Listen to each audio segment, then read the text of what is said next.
একেবারে প্রত্যেক মাহফিলে আমি দেখছি তার, এই যে আমি যখনই এসে বসছি আমার নজরে প্রথম সামনে ওই ছেলেটা পড়তো। পরে একদিন আমি ইচ্ছা করে তারা ডাক দিছি, দিয়া বললাম মাহফিল শেষে যে বাবা এদিকে আসো, তোমার এদিকে সব সময় দেখি আমার সামনে কই থেকে আইও, তোমার বাড়ি কি করো তুমি? ছেলেটা বলতেছে যে আমার বাড়ি বানিয়াচং, শায়েস্তাগঞ্জ বানিয়াচং, বাংলাদেশের সবচেয়ে বড় গ্রামের নাম হলো বানিয়াচং। পরে হে বলল যে হুজুর আমি ঘাস কাটি, মানে ঘাস কাইটা ঘাস বিক্রি করি, এই আমার এই সামান্য কাজ, আমার আর কিছু নেই। তাই বললাম তুমি সব মাহফিলে আসো কেমনে, তাহলে ঘাস কাটো সারাদিনে কষ্ট করে, এই গাড়ি ভাড়া টাড়া কেমনে পাও? তো বলতেছে হুজুর আমি যখনই কোনো পোস্টার দেখি আপনার, তো আমি এই 10 টাকা 5 টাকা 2 টাকা জমাই, ওই কয়েকদিনের ঘাসের টাকা ওইটা মিলাইয়া তো এরপরে আসি ওয়াজ শুনতে, আবার যাই ফিরে যাই। তাই বললাম মাশাআল্লাহ। তো আরো 2-1 লাইন কথা বললে কইলাম আচ্ছা ঠিক আছে বাবা, আর কিছু কইবেন? ওই ছেলেরে আমি এমনি বলছি, ওই বললো যে হুজুর আমার একটা স্বপ্ন আছে, জীবনের আশা আছে। স্বাভাবিক ছেলে, ছেলেটা বলতেছে যে আমার একটা ইচ্ছা, আমি সব সময় 10-20 টাকা করে জমাইতে আসি, আল্লাহ যদি আমার একদিন তৌফিক দেয় আপনার একদিন ওয়াজে দাওয়াত দিমু, আমাকে বাইক দিমু আমাকে এলাকায়। পরে আমি কইলাম যে ড্রাইভারে কইলাম অক্ষণ গাড়ি থামা, অক্ষণ এর ওয়াজে ডেট দাও। পরে নিজে ডেট দেখা, পরে আমি বললাম ধরো তোমার ডেট দিলাম আর সাদাও দিলাম, মানে মাহফিলের বাবদ আমি আমার থেকে কিছু টাকা, যত টাকাই হোক দিছি আমি, দিয়ে বলছি ধরো দিলাম, আর হাদিয়া ওয়াজের টেহা লাগতো না কিছুই, আর আমি তোমার আরো দিব, আরো টাকা, অসুবিধা নাই। আর তুমি ওয়াজের আয়োজন করো, ওয়াজ হোক জিডেই হোক, তোমার ঘরে হোক উডানে হোক, আমি যাব। এরপরে আমি গেলাম গত বছর এই বানিয়াচং তার মাহফিলে গিয়া দেখি ওই উপজেলার সবচেয়ে বড় হাই স্কুল মাঠে মাহফিল। একেবারে যদি কম হইয়া থাকে লোক আমাকে 20,000 লোক, মানে আমি সত্যি করে স্টেজের মধ্যে যদি আলেম কম হইয়া থাকে 3 থেকে 400 আলেম স্টেজের ওই থেকে ওই পর্যন্ত বড় বড় আলেম, বড় বড় হুজুর, এগুলা কি জিন না মানুষ? আল্লাহ। আমি বললাম জুবাইর এটা কি কার মাহফিল, কোনটাই ডাকা? হুজুর আমার যেটা ডেট দিয়েছেন সেইটা। আমি তো পরে হুজুর আমি বলছি আমার মাহফিল আর আমার হাতে নাই, এরাই সবাই মিললে এই মাহফিলটা এত বড় করে এক ঘাস কাটুন না, আমরা মানুষের তো তিরস্কার করেও বলি যে বেটা ঘাস নি কাটো, কিন্তু ওই ঘাস কাটুন নেই। এত আলেম, সব আলেম। আমি অনেককে জিজ্ঞাসা করছি, খেলাফত মজলিসের যে দেওয়াল গরিমার কাছে খেলাফত মজলিসের যিনি আমির সারা বাংলাদেশে, ওনার বাড়ি ওই বানিয়েছে, হুজুরও ছিল, মৌলানা নাসির উদ্দিন আনসারি সাহেব ওয়াজ করে যে উনিও ছিল। আমি বললাম তো আপনারা আমরা আসলে চাইতে আইছি কারবারটা যে কার দাওয়াতে আইলেন কেমন? এই জন্য বললাম, বলার উদ্দেশ্য হইটা প্রিয় ভাই, কিশোর নওজোয়ান সোহবত সান্নিধ্য, এই আসা যাওয়া নজর, এর বরকত আছে, এর বরকত আছে। 2-4 লাইন পণ্ডিতি কথা আমরা সবাই জানি, তোমরাও জানো, কিন্তু জিন্দেগিটা পরিবর্তন হওয়া দরকার। মালুমাত আছে অনেকের, ইলম নাই সব, অর্থাৎ কিছু বিষয় জানে এটা সবাই, কিন্তু আমলের সাথে এলেম বলা হয় যা আমলে পরিণত হয়। এজন্য উর্দু কিতাবে আমি পড়ছি, বুজুর্গানে দ্বীন বলে কোরআন হচ্ছে ইলম, মুহাম্মদ আরবি সাল্লাল্লাহু আলাইহি সাল্লামের একটা সুন্নাত হচ্ছে আমল। অর্থাৎ কোরআন যা বলতে চায়, যা শুনাইতে চায়, যেভাবে গড়তে চায়, আল্লাহ তাআলা যা চেয়েছেন তার বান্দার কাছ থেকে, মুহাম্মদ আরবি সাল্লাল্লাহু আলাইহি সাল্লামের জিন্দেগি তার পুরা প্র্যাকটিক্যাল নমুনা এটা। এজন্য দোস্ত, সবার কাছে আজকে একটাই ছোট্ট নসিহত,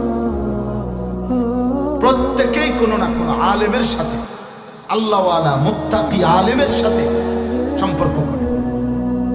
যুবক হোক, বৃদ্ধ হোক, হুজুর হোক, পাবলিক হোক, শাইখুল হাদিস হোক, শাইখুল মাশাইখ, কোন আল্লাহওয়ালার সোহবত থেকে কেউই মুস্তাগনি, অমুখাপেক্ষী হওয়ার সুযোগ নেই। এটা উচিত। তাহলে কাজে বরকত হয়, খেদমতে বরকত হয়, ইলমে আমলে বরকত হয়, জিন্দেগিটা আখিরাতওয়ালা হয়, আখিরাতওয়ালা হয়। কোরআনুল কারীমের মধ্যে আছে, আল্লাহ তাআলা বলছেন, আল আখিল্লাউ ইয়াওমাইদিন বা'দুহুম লিবা'দিন আদুউন ইল্লাল মুত্তাকিন। কিয়ামতের দিন দুনিয়ার সকল বন্ধুরা একে অপরের শত্রু হয়ে যাবে, শুধুমাত্র মুত্তাকি যারা, তাকওয়ার জন্য একজন আরেকজনকে গুনাহ থেকে বাঁচাইবার ক্ষেত্রে, ইবাদত আমলের উপরে চালাইবার ক্ষেত্রে বন্ধুত্ব ছিল, এই মানুষগুলো কিয়ামতের দিনও হাসরে, মিজানে, ফুলসিরাতেও বন্ধুই থাকবে। কোরআন শরীফের আয়াত। কোরআনুল কারীমের মধ্যে আছে, আল্লাহ তাআলা বলছেন, অসৎ বন্ধুর কারণে, চরিত্রহীন বন্ধুর কারণে, নাফরমান বন্ধুর কারণে মানুষ হাসরের ময়দানে নিজের আঙ্গুল আফসোস করতে করতে দাঁত দিয়া কামড়াইতে থাকে।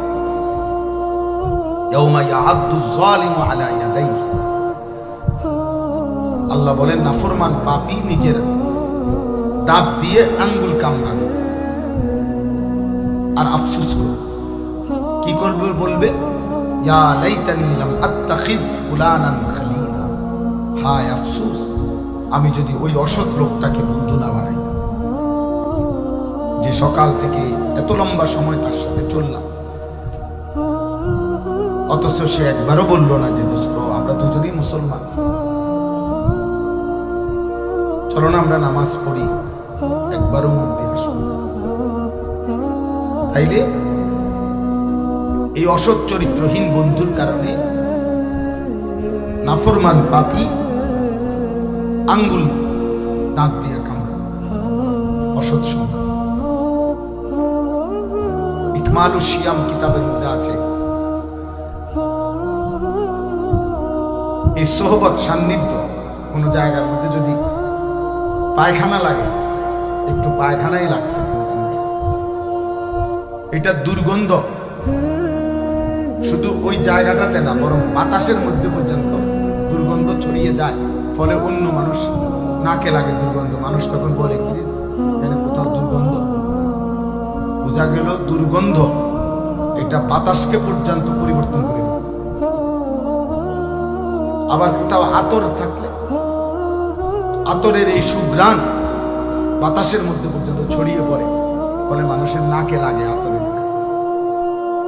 আতরের ঘ্রাণ নাকে লাগে, অথচ এটা কোনো তার নাকে লাগায় না, বাতাসের থেকে তার নাকে লাগছে। এই জন্য সোহবত, সান্নিধ্য, ভালো কিংবা মন্দ, এটা আবহাওয়ার মধ্যে পর্যন্ত আসর প্রভাব বিস্তার করে। এই জন্য দোস্ত, এটা খুব জরুরি, সান্নিধ্য, আল্লাহওয়ালাদের সোহবত, নেককার মানুষের সামনে। আমাদের খুলনার হযরত, বাংলাদেশের একজন বড় বুজুর্গ, হযরত মাওলানা মুফতি নুরুল আমিন সাহেব, করাচি হযরত কুতবে আলম আরিফ বিল্লাহ হযরত মাওলানা শাহ হাকিম মোহাম্মদ আখতার রাহমাতুল্লাহি আলাইহি, ওনার খলিফা। হযরত বলছেন, প্রত্যেকটা মুসলমানের উচিত কমপক্ষে নিজ নিজ মহল্লা ইমাম, মুয়াজ্জিন, যারা সত্যিকার তাকওয়ার সাথে আল্লাহর ঘরের খেদমত করে, নিঃসন্দেহে তারা আল্লাহওয়ালা। হযরত বলেন, ওই মহল্লার মানুষের উচিত ওনাদের সাথে হলেও ওনাদের সান্নিধ্য, সোহবত, সাহচর্য গ্রহণ করা, ওনাদের কাছে হলেও কিছুক্ষণ বসা।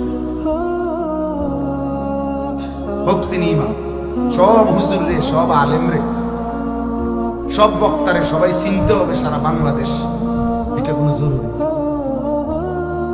বোঝাগুলো জনপ্রিয়তা একটি ধোঁকা, জনপ্রিয়তা একদমই ধোঁকা। জনপ্রিয়তা ইতিপূর্বে অনেকের ছিল, এখন নাই। এখন যাদের আছে তাদেরও কয়দিন করে থাকে। অতএব জনপ্রিয়তা কিছুই, জনপ্রিয়তার দ্বারা বক্তারও ফায়দা হয় না, শ্রোতারও ফায়দা। আমারে মনে করেন 1 কোটি মানুষ চিনে, তো আমার কবরের আযাব মাফ তো আর কি লাভ? তো আমার জনপ্রিয়তা দেখি আমার সঙ্গে চিনছে তো বুঝলাম। তারপরে 10 কোটি মানুষ চিনলে আমার কবরের আযাব মাফ, তো লাভ কি? তা আমি আর এই জনপ্রিয়তা দিয়ে কি করবো?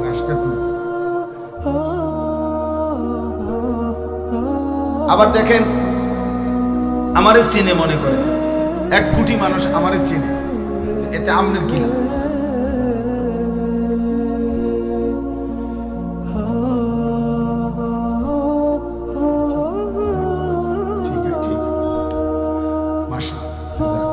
মানে এখন আমারে মনে করেন 1 কোটি মানুষ চিনে, এতে আপনার কি লাভ?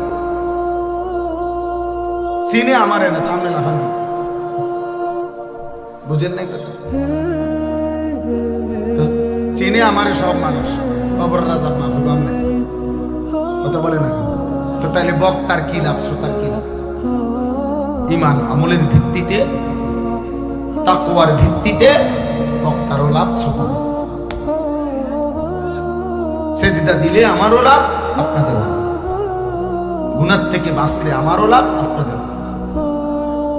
আল্লাহ তাআলার গোলামি হুকুমের উপরে থাকলে আমারও লাভ, আপনাদেরও। এজন্য আউলিয়ায়ে কেরাম, বুজুর্গানে দ্বীন সর্বযুগে যখন আল্লাহর কথা বলতেন, তো বলতেন উসিকুম ওয়া ইয়্যায়া, যে এই কথাগুলো আপনাদেরকেও বলছি, নিজেকেও বলছি। এই দ্বীন, এই শরীয়ত, এই ইসলাম, এই কোরআন, এই সুন্নাহ, নবীজির তরিকা, সব আমার জন্য, আপনাদের জন্য নাকি? আমাদের সবার জন্য না?